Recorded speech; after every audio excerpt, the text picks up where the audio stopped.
Inilah golongan manusia yang masuk surga tanpa hisab.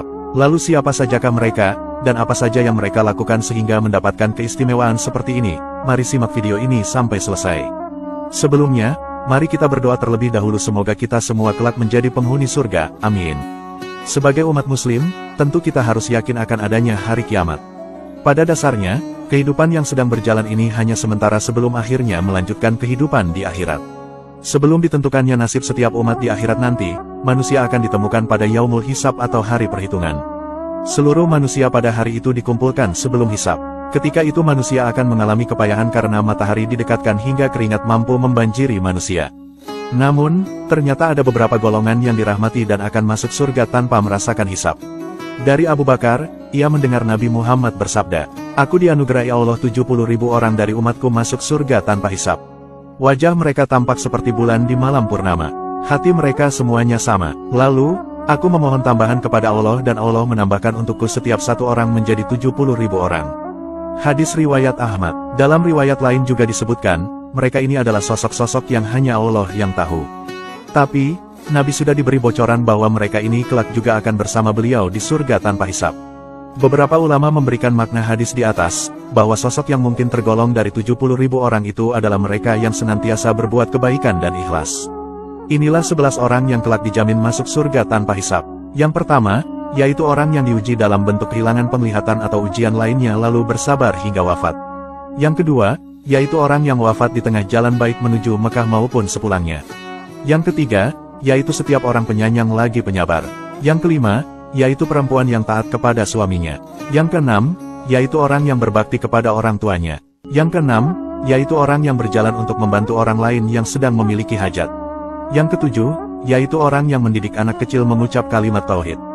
Yang kedelapan, yaitu orang yang wafat siang atau malam Jumat. Yang kesembilan, yaitu orang yang kena musibah pada fisiknya atau hartanya lalu bersabar.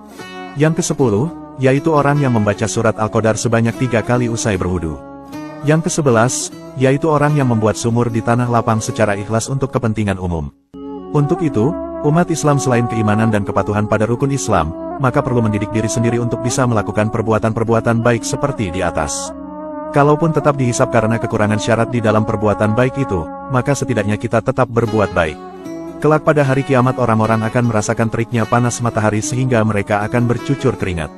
Namun, ada 7 golongan yang akan dinaungi Allah pada hari kiamat. Golongan yang pertama, yaitu imam yang adil. Golongan yang kedua, yaitu pemuda yang tunduk dengan beribadah kepada Allah. Golongan yang ketiga, yaitu seorang laki-laki yang hatinya digantungkan di masjid, yaitu selalu senang beribadah ke masjid. Golongan yang keempat, yaitu 2 orang laki-laki yang berkumpul untuk ibadah dan berpisah juga karena Allah. Golongan yang kelima, yaitu seorang lelaki yang takut akan melanggar perintah Allah saat digoda oleh perempuan. Golongan yang keenam, yaitu orang yang merahasiakan sedekahnya. Golongan yang ketujuh, yaitu seseorang yang saat mengingat Allah takut akan siksaan api neraka. Dari ketujuh golongan tersebut, kita diberikan pilihan untuk mengikuti golongan manakah yang akan membawa kepada naungan Allah di hari kiamat nanti. Maksud dari 7 golongan tersebut ialah orang yang adil, menjaga kebersihan diri sejak muda, mencintai masjid, mencintai karena Allah, mengingat Allah dalam keadaan sendirian, menjaga diri dari perbuatan zina, dan bersedekah tanpa mengharapkan imbalan. Perlu diketahui, bahwa kesenangan dan kegembiraan yang dinikmati oleh para penghuni surga tersebut ialah mereka akan duduk di atas kasur tebal berlapis-lapis, empuk dan halus yang isinya terbuat dari sutra di atas ranjang kencana yang bertahtakan emas dan permata. Dengan diciptakan pasangannya ialah bidadari-bidadari surga yang cantik jelita dan suci tak pernah haid dan hamil selama-lamanya. Mereka selalu dalam keadaan perawan sepanjang masa. Bidadari-bidadari yang cantik jelita dan lemah gemulai itu berpakaian serba sutra yang halus dan sangat menarik, dengan hiasan gelang, kalung, dan anting-anting yang menambah kecantikannya yang asli.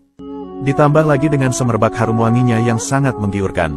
Kenikmatan dan kesenangan surga itu belum pernah dilihat oleh mata, belum pernah didengar oleh telinga siapapun dan bahkan belum pernah diduga, dan belum pernah dilamunkan oleh khayalan dan hati siapapun.